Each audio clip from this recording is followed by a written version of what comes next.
Assalamualaikum warahmatullahi wabarakatuh.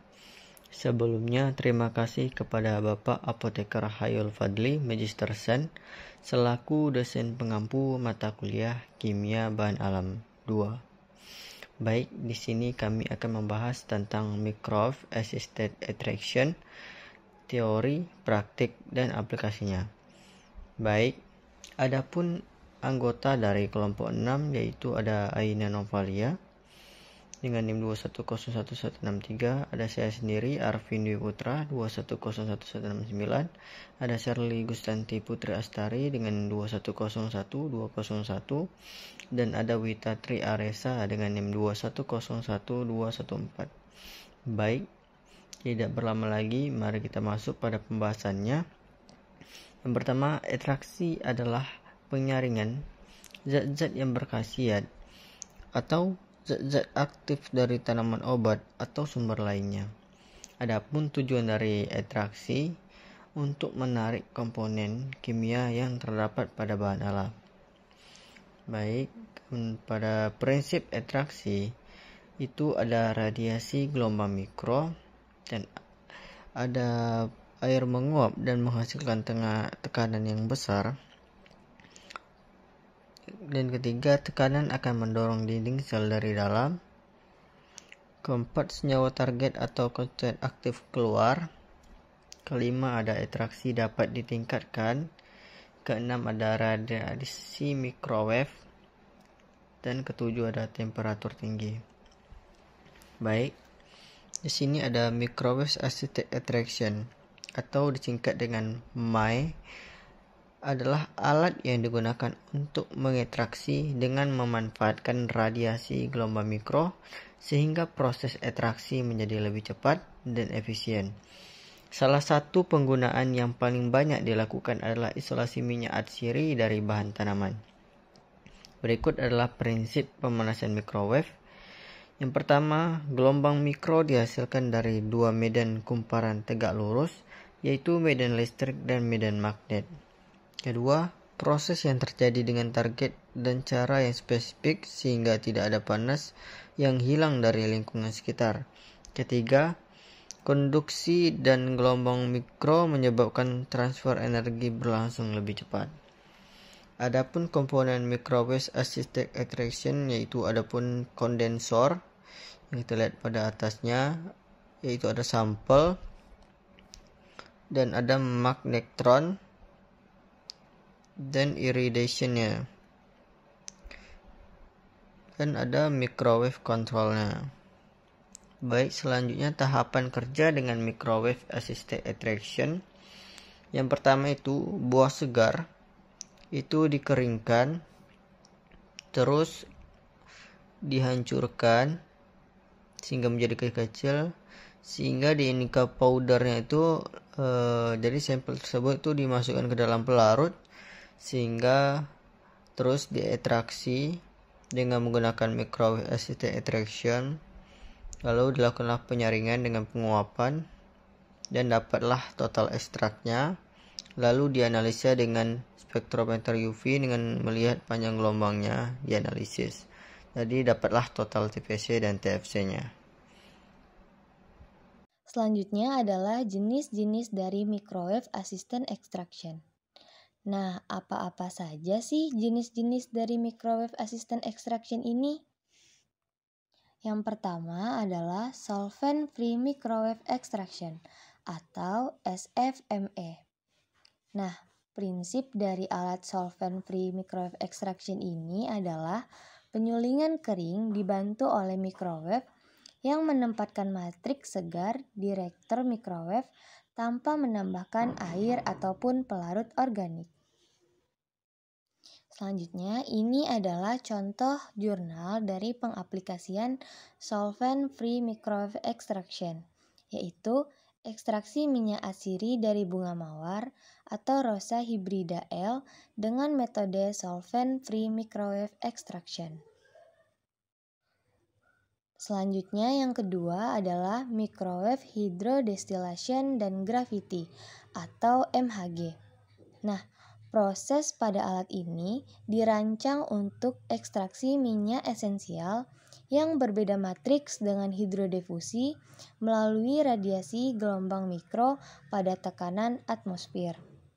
Selanjutnya, prinsip dari microwave hydrodistillation dan gravity ini adalah minyak atsiri dan air internal matriks akan dilepas dan dipindahkan dari dalam keluar bahan atau terjadinya proses hidrodifusi. Dengan sistem pendinginan yang diletakkan pada luar oven, memungkinkan terjadinya kondensasi destilat pada alat ini. Selanjutnya, ini adalah contoh jurnal dari pengaplikasian microwave hydrodistillation dan gravity MHG. Selanjutnya, ini adalah contoh jurnal dari pengaplikasian microwave hydrodistillation dan gravity MHG.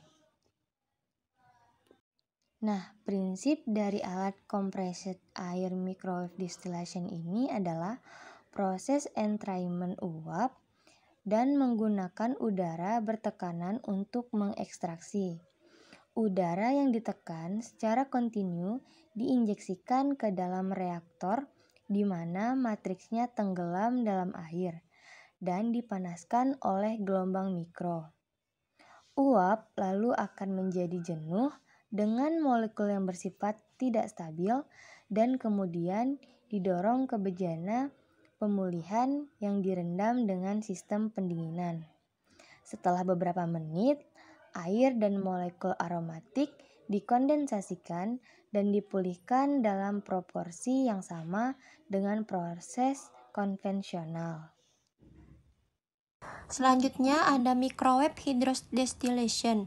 Didasarkan sepenuhnya pada prinsip hidrodistilasi klasik, bagian dari jalur perakitan hidrodistilasi ditempatkan di microwave oven. Matriks dipasang dengan air ke dalam reaktor yang sudah ada dan ditempatkan di dalam oven microwave. Sistem pendingin dan bagiannya diperkirakan untuk memulihkan esen terletak di luar oven. Contoh aplikasi microwave hydrodistillation yaitu aplikasi metode microwave hydrodistillation pada ekstraksi minyak atsiri dari bunga Kamboja. Selanjutnya ada vacuum microwave hydrodistillation. Terlihat di gambar. Nah, teknik ini didasarkan pada pemanasan selektif oleh microwave dikombinasikan dengan aplikasi sequential vacuum. Bahan tanaman ditempatkan dalam rongga microwave dengan air untuk menyegarkan kembali bahan yang kering. Bahan tanaman kemudian terkena radiasi gelombang mikro untuk pelepasan ekstrak alami.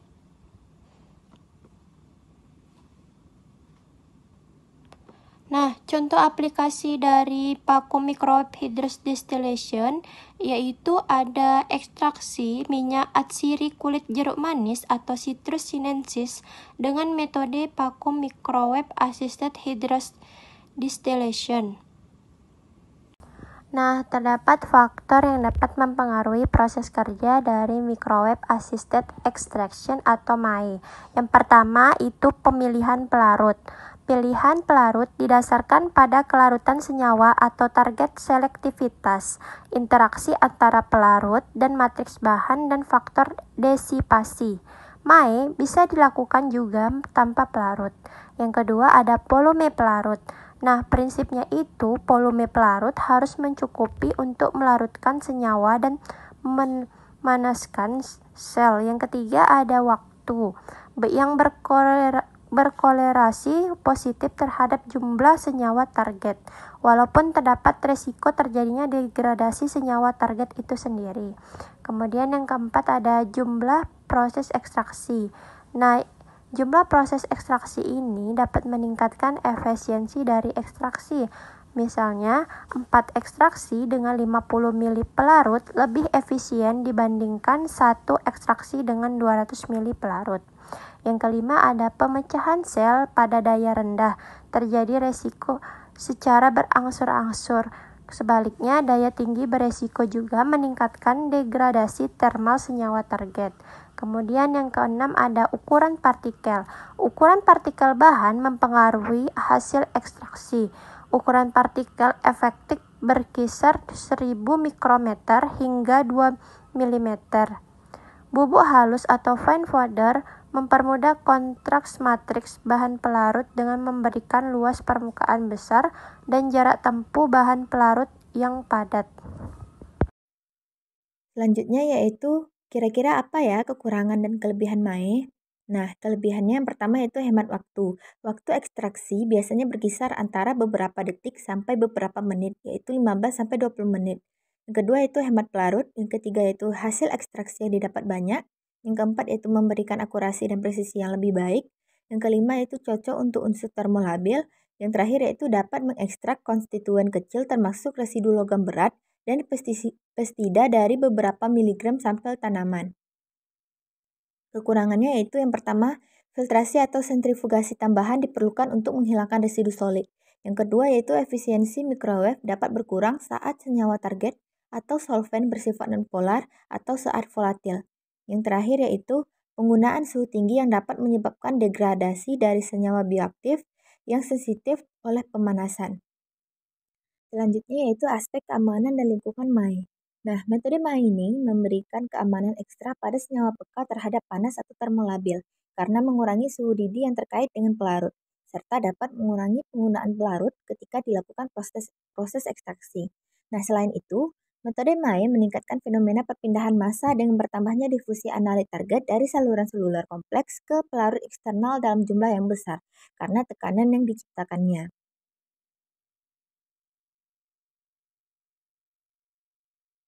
Nah, selanjutnya yaitu inovasi terbaru dalam teknologi MAE. Nah, MAE telah digunakan dalam ekstraksi berbagai senyawa dari sumber alami, daun, terpen, dan gosipol dari biji kapas. Obat anti kanker alami potensial seperti vincristin, vinblastine, dan taxol dapat menjadi contoh terbaik. Nah, kesimpulannya, ekstraksi menggunakan microwave adalah teknik ekstraksi yang cepat dan efisien, yakni ekstraksi dengan memanfaatkan gelombang mikro. Microwave Assisted Extraction atau MAE memanfaatkan gelombang mikronya untuk meningkatkan suhu pelarut pada bahan yang dapat menyebabkan dinding sel pecah dan zat-zat yang terkandung di dalam sel keluar menuju pelarut, sehingga rendemen yang dihasilkan akan meningkat. MAE juga bisa meningkatkan efisiensi dan efektivitas ekstraksi bahan aktif berbagai jenis rempah-rempah, tanaman herbal, dan buah-buahan. Gelombang mikronya dapat mengurangi aktivitas enzimatis yang dapat merusak senyawa target. Berikut ini adalah daftar pustaka yang kami gunakan.